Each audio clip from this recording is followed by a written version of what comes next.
अस्सलाम वालेकुम, welcome to my YouTube channel Farheen food secrets. कैसे हैं आप सब? आज बनाएंगे बहुत ही मजेदार और चटपटा सा अरबी पालक। अरबी पालक बनाने के लिए जिन चीजों की हमें जरूरत है वो नोट कर लेते हैं और बनाना स्टार्ट करते हैं। बिस्मिल्लाहिर्रहमानिर्रहीम। ये 1 किलो की करीब मैंने पालक लिया, उसको बहुत अच्छे तरीके से धोकर बारीक बारीक सा काट लिया है। 500 ग्राम के करीब भी ये अरबी है, इनको भी छील लिया है। 2 मीडियम साइज की प्याज है, इनको स्लाइस कर लिया है। 2 मीडियम साइज की टमाटर है, इनको भी कट कर लिया है। 1 टेबल स्पून के करीब अदरक लहसुन का पेस्ट है। 1 टीस्पून के करीब पिसी हुई लाल मिर्चें हैं।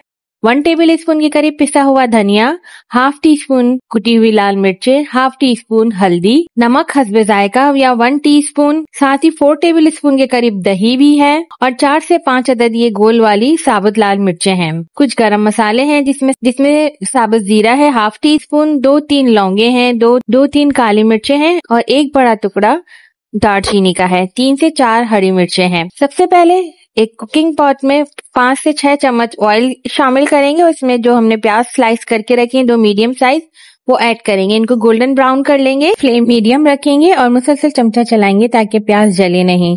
खाने का सारा टेस्ट प्याज पे डिपेंड करता है। जैसे ही ये गोल्डन ब्राउन हो जाएंगी तो हम इसके अंदर साबित गरम मसाले ऐड कर देंगे और साथ ही हम इसमें गोल वाली लाल मिर्चें भी शामिल कर देंगे और इनको हल्का सा कड़कड़ा लेंगे।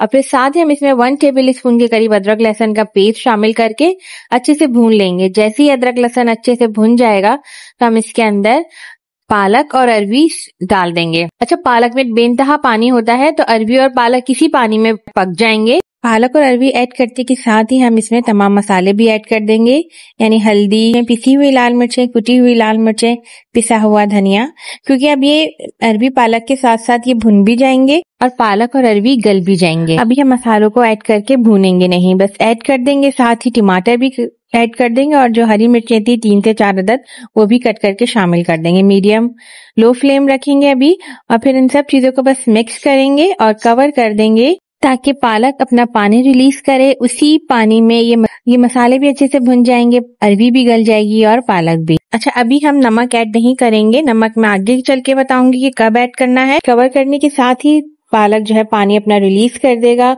ये इसी पानी में गल भी जाएगी, पालक भी और अरबी भी। 10 से 15 मिनट के लिए मीडियम लो फ्लेम पे हम इनको कवर करके रख देंगे। अब ये देखिए, टमाटर भी सॉफ्ट हो गए हैं, अरबी बिल्कुल अच्छे से गल गई है, पालक भी गल गया है। अब इस स्टेज पे हम इसको भूनेंगे, यानी मसाला भी भुन जाएगा, अरबी पालक भी भुन जाएगा और जो इसका पानी निकला है पालक का वो भी ड्राई हो जाएगा। इस स्टेज पे आपको जितना भी पानी रखना हो आप उसको इतना ही भूनेंगे। ये देखें, अरबी बिल्कुल गल गई है। इसको तेज आंच कर लेंगे और हल्का सा भून लेंगे। जैसे ही ऑयल सेपरेट हो जाएगा हम इसके अंदर 4 टेबल स्पून के करीब दही भी शामिल कर देंगे। एक तो दही से बहुत ही अच्छा सा टेस्ट आ जाता है और जो पालक का कसीलापन होता है वो भी खत्म हो जाता है। पालक में बहुत ही क्रीमी सा टेस्ट आ जाता है। और साथ ही नमक शामिल कर लेंगे। नमक हम इसलिए एंड में डालेंगे क्योंकि पालक में भी काफी नमक होता है, तो ऐसा ना हो कि तेज नमक हो जाए, क्योंकि पालक पक होके जब उसका पानी सूख जाता है तो बहुत कम रह जाती है। तो जी, ये दही ऐड करने के बाद इसको अच्छे से मिक्स करेंगे, कवर कर देंगे 5 मिनट के लिए ताकि जो दही का पानी है वो भी ड्राई हो जाए और ये अच्छे से एक दफा फिर भून जाए। ये देखें, ये ऑयल सेपरेट हो गया है, ये भुन गई है। अब अरबी पालक बिल्कुल अच्छे से तैयार है। डिश आउट कीजिए, चपाती या पराठे के साथ एंजॉय कीजिए। गर्मी के मौसम में ये बहुत ही मजेदार लगती है और आजकल बहुत अच्छी अरबियां आई हुई हैं। आप सैलेड बनाइए, इसको एंजॉय कीजिए। हरा धनिया स्प्रिंकल करें, थोड़ी सी अदरक डालें क्योंकि बादी होती है तो इस अदरक से वो उसकी बादी खत्म हो जाती है। और मुझे दीजिए इजाजत, मेरे चैनल को जरूर सब्सक्राइब कीजिएगा। अल्लाह हाफिज।